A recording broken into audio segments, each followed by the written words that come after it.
Planet satellite system. Example लेते हैं अर्थ का। तो अगर मान लो ये अर्थ है, let's say this is earth. अर्थ का रेडियस है लेट्स से RE।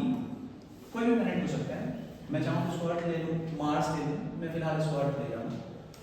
यहां से सरफेस से इसके अगर मैं h हाइट ऊपर चला जाऊं और यहां पे अगर मैं एक सैटेलाइट बना लूं,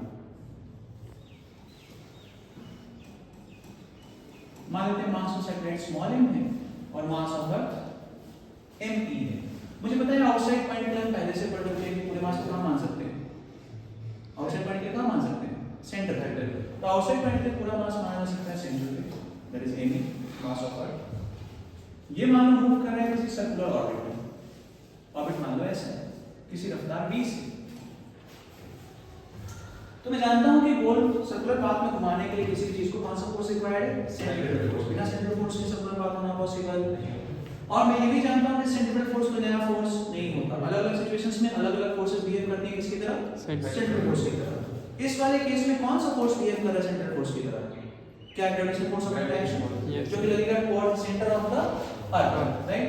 तो सेंटर की तरफ एक फोर्स है, that is the gravitational force, उसको मैं Fg लिख देता हूं। That is nothing but equal to the centripetal force, right? तो मैं लिख सकता हूँ इस इक्वेशन से कि since Fg is equals to Fc, Fg होता क्या है, मैग्नीट्यूड वाइज है g mass of earth into mass of satellite upon क्या, जहां पे मैंने अर्थ का मास माना है सेंटर पे, वहां से सैटेलाइट तक की दूरी कितनी है, RE की h की RE plus h का whole square, right. is equals to what is the formula of centripetal force, mv²/r। किसका मास, अर्थ का है जो अभी घूम रहा है उसका, वेलोसिटी किसकी, जो घूम रहा है उसका, तो मास भी किसका, जो भी मैं बात करूंगा, जो भी मास में वेलोसिटी ले रहा हूं, जो भी फोर्सेस की बात कर रहा हूं, किसको घुमाने की बात कर रहा हूं, ऑपोजिट सैटेलाइट की जाएगी। m into velocity of satellite का स्क्वायर अपॉन जिस रेडियस में वो घूम रहा है, वो रेडियस मुझे पता है कितना है, RE plus h। RE plus h से RE plus h गया, एक m से m गया, v कितना है, under root of g into m upon RE plus h। इससे दो बातें समझ में आएंगी। पहली बात कि जो भी वेलोसिटी है सैटेलाइट की, वो सैटेलाइट के मास पर डिपेंड किस पे करती है, प्लैनेट के जिसके चारों तरफ चक्कर काट रहा है। दूसरी बात, जितनी ज्यादा हाइट पे मैं लेके इसको जाऊंगा, यानी मैं इसको और ऊंचा लेके जाता जाऊं, जितनी मैं इसको ज्यादा ऊंचाई पे लेके जाऊंगा, क्या एज बढ़ता जाएगा, g me और RE के कांस्टेंट एज के बढ़ने से रफ्तार क्या होती जाएगी, कम होती जाएगी। तो मैं तुमसे ये पूछूं कि ज्यादा हाइट वाले सैटेलाइट की काइनेटिक एनर्जी ज्यादा होती है गिवन सेम मास के लिए, या कम हाइट वाले की, ऑब्वियसली कम हाइट वाले। ऐसा ही होता है किसमें, एटम्स में। उतनी केमिस्ट्री में थोड़ा बहुत पढ़ा हो तो एटम्स में भी ऐसा ही होता है, 12th में वापस से आएगा। बट एटम्स में भी यही होता है कि जितने पास करंट में जाओगे ना, काइनेटिक एनर्जी उतनी, और दूर करंट में जाके काइनेटिक एनर्जी बढ़ती जाती है, ऐसा होता है, ठीक। तो एक चीज समझ में आ गई कि ये अच्छा, तो मैं लिख सकता हूं कि velocity is directly proportional to the mass of the planet, फिलहाल वो अर्थ है, and it is inversely proportional to what, मतलब समझ गए क्या बोला, it is inversely proportional to, मतलब रूट लिखना चाहिए इसमें, this inversely proportional to what, the radius in which it is moving. अगर मैं इसको मान ले स्मॉल r को, I can write the velocity of the satellite is proportional to 1 upon under root of r। लिख सकता हूं, तो कंबाइन फॉर्म में क्या लिख सकता हूं इसे, in the combined form we can write that the velocity is proportional to under root of mass of the planet upon radius in which the satellite is moving। सही है, इसे सवाल बना सकता हूं, सिर्फ सुन लो, लिखना नहीं है, सुन लो। अगर मान लो कि मुझे अर्थ दे दिया गया, प्लैनेट का मास क्या होगा, फिक्स। मान ले बोले कि एक सैटेलाइट मान ले फॉर एग्जांपल 3000 किलोमीटर पे घूम रही है, और दूसरी प्लैनेट मान ले 6000 किलोमीटर पे घूम रही है, चलो, और पूछे कि दोनों की वेलोसिटी का रेशियो क्या है,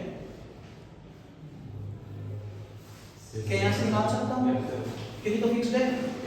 तो जो रूट में रेडियस का रेशियो आएगा, क्या उसका रेसिप्रोकल ही वेलोसिटीज का रेशियो आएगा, आ रही बात समझ में, तो कई बार इस बात पूछी जा सकती है, बेसिक सवाल है। आगे बढ़ते हैं, इसकी एनर्जीज की बात करें। It is discuss about energy. तो मान लो मैं तुम्हें इसमें पूछूं कि ये जो सैटेलाइट प्लैनेट सिस्टम है, ये बाउंडेड सिस्टम में बंधा हुआ है, मतलब सैटेलाइट भाग नहीं जा रहा है इंफिनिटी में, चारों तरफ घूम रहा है, तो कुछ ना कुछ इसके अंदर ग्रेविटेशन की वजह से एनर्जी घूमने के लिए, और घूमने के लिए एनर्जी हमने दी है इसको। जब किसी सैटेलाइट को लॉन्च करना होता है ना, तो उसको अर्थ से बहुत ऊपर ले जाते हैं और एक सर्टेन सिस्टम से एक्शन रिएक्शन पेयर बना के उसको ब्रेक कर देते हैं सर्टेन रफ्तार से। आई बात समझ में? और यहाँ से भी पता लगता है कि फिक्स हाइट पर एक फिक्स रफ्तार होगी, फिर किसी और हाइट पे कुछ और रफ्तार होगी, फिर किसी और हाइट पे कुछ और रफ्तार होगी फॉर गिवन प्लैनेट। यस और नो? तो अगर मान ले फॉर एग्जांपल 3000 किलोमीटर में मैंने कोई सैटेलाइट भेजनी है, उसको घुमाना है, तो कोई सी रफ्तार थोड़ी दे दूंगा। 3000 किलोमीटर की एक सेट रफ्तार होगी, उससे ज्यादा दूंगा तो कहीं और चला जाएगा, उससे कम दूंगा तो कहीं और चला जाएगा। ज्यादा दूंगा तो कहां जाएगा? अर्थ की तरफ कि अर्थ से दूर? देखिए अर्थ से अर्थ की तरफ, और अगर कम दूंगा तो ऊपर जाएगा। साफ साफ दिख रहा है यहाँ से मुझे क्या कि अलग अलग हाइट की रफ्तार अलग अलग है। अगर हाइट कम है तो रफ्तार कम रिक्वायर्ड है, अगर हाइट ज्यादा है तो उसके लिए रफ्तार नहीं, अगर हाइट कम है तो उसके लिए हाइट ज्यादा रिक्वायर्ड है, अगर हाइट ज्यादा है तो उसके लिए रफ्तार कम रिक्वायर्ड है। बस next is about energy. Energy of planet satellite system.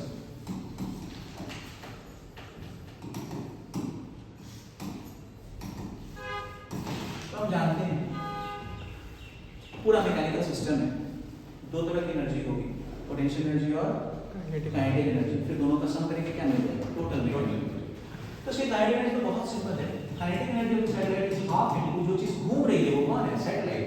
तो उसका मास इनटू सैटेलाइट का रफ्तार का square. So half into m into v का स्क्वायर करूंगा तो हट जाएगा, तो क्या रहेगा? gm e upon r e plus h।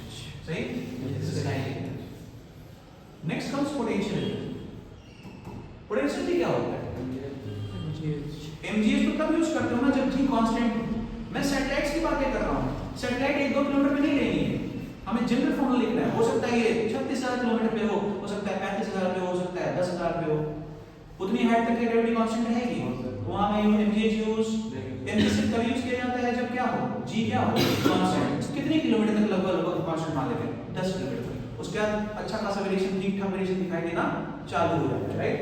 तो मैं जनरल लिख रहा हूं कि किसी भी हाइट में मेरे से पूछे तो मैं निकाल रहा हूं। तो उसके पास फॉर्मूला है -g m1 into m2 upon r, जो कि इस केस में कितना है? r e plus h। so this is -g mass of this planet, that is earth in this case, mass of satellite upon radius of earth plus h। सही है? तो this is potential energy। total mechanical energy क्या है? क्या दोनों का सम?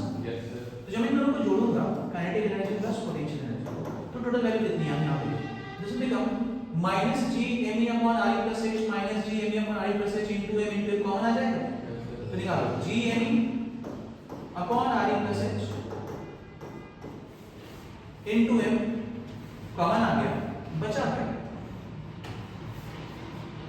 क्या यहाँ पे बचा 1/2 और यहाँ बचा -4। यस और नो? तो मैं इन दोनों को सम कर लूं, जोड़ लो।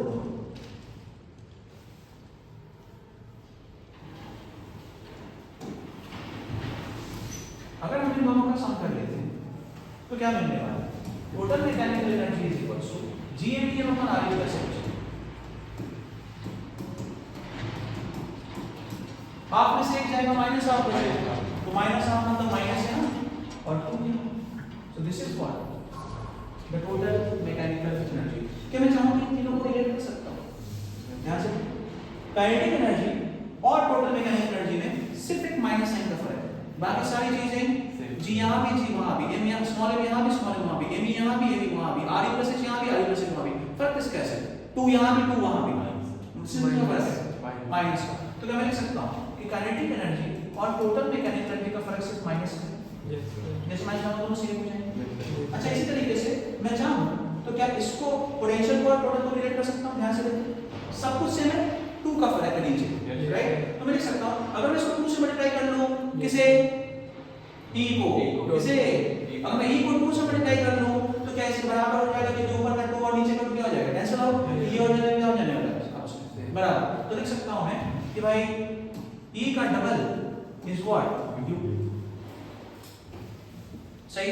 Yes, sir. दो रिलेशंस पता है तो क्या तीसरा निकल जाएगा? Yes, sir. तीन चीजों के बीच में से दो का रिलेशन पता है तो क्या तीसरा कोई लिख के निकाल सकता हूं? डायरेक्टली या यहां से लिख के निकाल सकता हूं? तो निकाल लूंगा।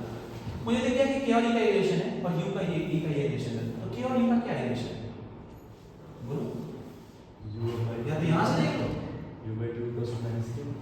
या वहां से देख लो। कई तरीके हैं, डिवाइड कर लो ना यार। k by u is equals to minus e upon 2e। क्या e से कट जाएगा? Yes, sir. तो u is equals to क्या माइनस 2 क्या है? Yes, sir. समझ में आ गया? तो ये तीन रिलेशंस, ये तीन रिलेशन आपस में क्या करने हैं? याद करने हैं। So this was about what?